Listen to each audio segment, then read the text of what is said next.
안녕하세요. 김태형 목사입니다. 뚜벅뚜벅 메시지. 오늘은 골로새서 세 번째. 오직 예수로 산다는 것은, 오직 예수로 산다는 것은, 골로새서 1장 15절에서 23절의 말씀 가지고 함께 뚜벅뚜벅 걸어가겠습니다. 사도 바울이 골로새 교회 교인들에게 전하려는 메시지가 오직 예수로 살라는 것입니다. 이유는 이단들의 미혹 때문이었는데, 그들의 주장은 한마디로 예수님만 믿어서는 구원받지 못한다. 예수님만 믿어서는 부족하다는 것입니다. 영생을 얻으려면 영적 지혜도 알아야 하고 할례도 받고 특정한 음식을 먹지 말고 특정한 날을 거룩하게 지키고 금욕과 고행을 통하여 영적 수련을 해야 한다고 가르쳤습니다. 여러분 얼마나 그럴듯합니까? 여러분 중에도 꼭 예수만 믿어야 하는 거야? 다른 종교나 세상 철학에도 좋은 것이 많을 텐데 하는 생각을 하고 있을 것입니다. 이런 생각을 하는 이유는 한 가지뿐입니다. 예수님이 누구신지 정확히 모르기 때문입니다. 많은 그리스도인들이 자신은 예수님에 대하여 아는 줄 압니다. 착각이죠.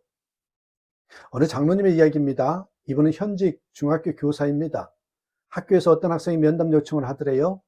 그래서 무엇이 문제인가 고민을 하면서 면담을 하는데 무슨 문제가 있나 했더니 전도를 자기한테 하더랍니다. 야, 내가 교회 장로야. 그러니까 장로인 줄 알고 전도합니다. 그러더랍니다. 제가 존경하는 선생님이 기독교 장로라는 것이 너무나 안타까워 전도 안 됩니다. 알고 보니까 이 학생은 신천지에 빠져 있었습니다. 너무나 기가 막혀서 종이 한 장을 주면서 좋다. 그러면 네가 왜 신천지를 믿어야 하는지 그 이유를 써봐라. 그랬더니 이 아이가 쉬지 않고 쓰더랍니다. 그리고 한 장 더 달라고 하더니 내리 4장을 쓰더라는 것입니다.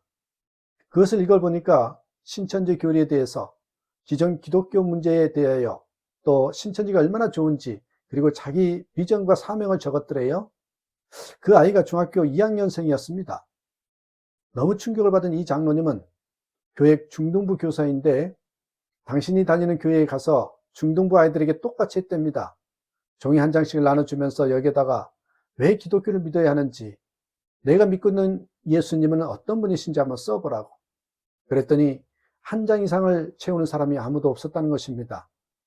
어떤 아이는 한 줄, 2줄, 그리고 더 이상 쓰지를 못하더래요. 여러분은 몇 장이나 쓸 것이 있습니까?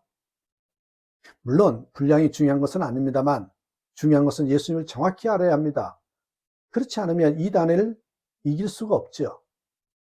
오직 예수는 광신자가 되라는 말이 아닙니다. 이 오직 이 문제가 아닙니다. 누구에게 오직이라고 하느냐가 문제죠. 오직 남편, 오직 아내라는 말이 너무 심한 말입니까? 여러분 그렇지 않으니 문제이지 않습니까? 당연히 오직 남편이 돼야 되고 오직 아내가 돼야 되죠. 우상이나 거짓 신들에게 오직이면 비참하게 됩니다. 오직 돈, 오직 성공인 사람은 주위 사람도 다 망하게 합니다. 그러나 예수님께 오직인 사람은 말할 수 없이 복된 삶을 살게 됩니다. 예수님이 도대체 누구시기에 오직 예수의 믿음을 가지라는 것입니까? 그래서 사도 바울은 예수님이 누구신지에 대해서 말씀하고 계십니다. 먼저 예수님은 보이지 않으시는 하나님의 형상이시며 창조주 하나님이시라고 했습니다. 15절. 그 아들은 보이지 않는 하나님의 형상이시요 모든 피조물보다 먼저 나신 분이십니다. 만물이 그분 안에서 창조되었습니다. 예수님은 정말 엄청난 분입니다. 하늘에 있는 것과 땅에 있는 것들, 보이는 것들과 보이지 않는 것들, 왕권이나 주권이나 권력이나 권세나 할 것 없이 모든 것이 그분으로 말미암아 창조되었고 그분을 위하여 창조되었습니다. 그분은 만물보다 먼저 계시고 만물은 그분 안에서 존속합니다.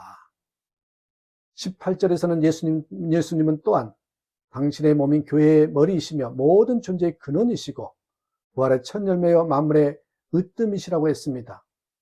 어떤 사람은 오직 예수면 가정이나 직장, 사회활동을 소홀히 하지 않겠는가 걱정합니다. 실제로 자신은 예수님을 잘 믿는다고 하면서 가정도 직장도 소홀히 하는 이들도 있습니다.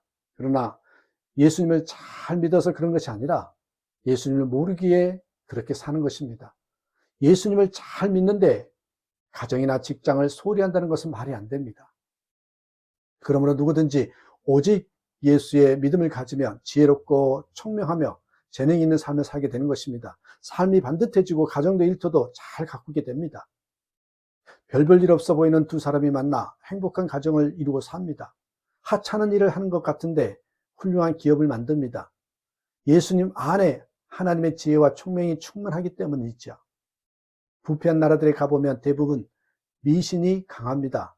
미신이란 신에게 재물을 갖다 바치고 복을 비는 것입니다. 곧 신에게 뇌물을 쓰는 것입니다. 신이 뇌물을 받으니 자기들도 뇌물을 받은 것이 당연한 것입니다. 그러나 신명기 10장 17절에 보면 하나님은 뇌물을 받지 아니하시는 하나님이시라고 분명히 말씀하셨습니다. 그러므로 하나님을 믿는 사람은 뇌물을 받지 않는 것입니다. 오직 예수의 믿음으로 살아야 죄와 악의 흔들림이 없게 됩니다.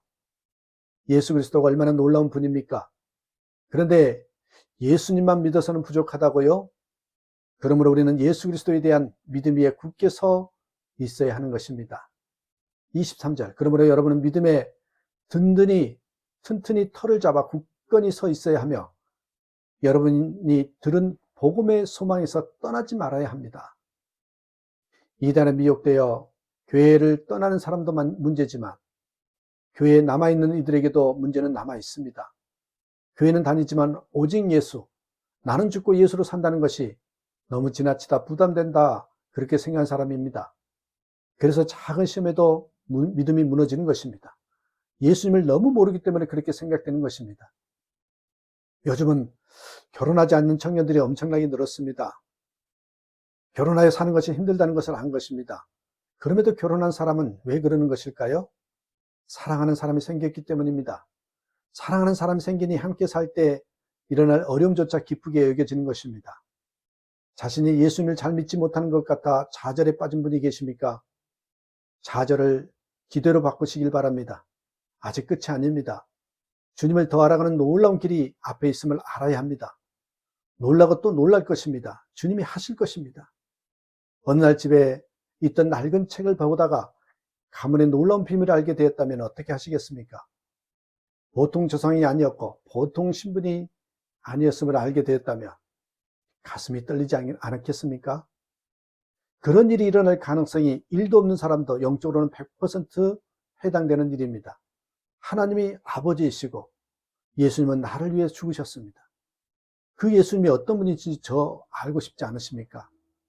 점점 더 예수님을 알아가고 정말 이런 고백들이 나의 고백이 되기를 주님의 이름으로 축복합니다. 감사합니다.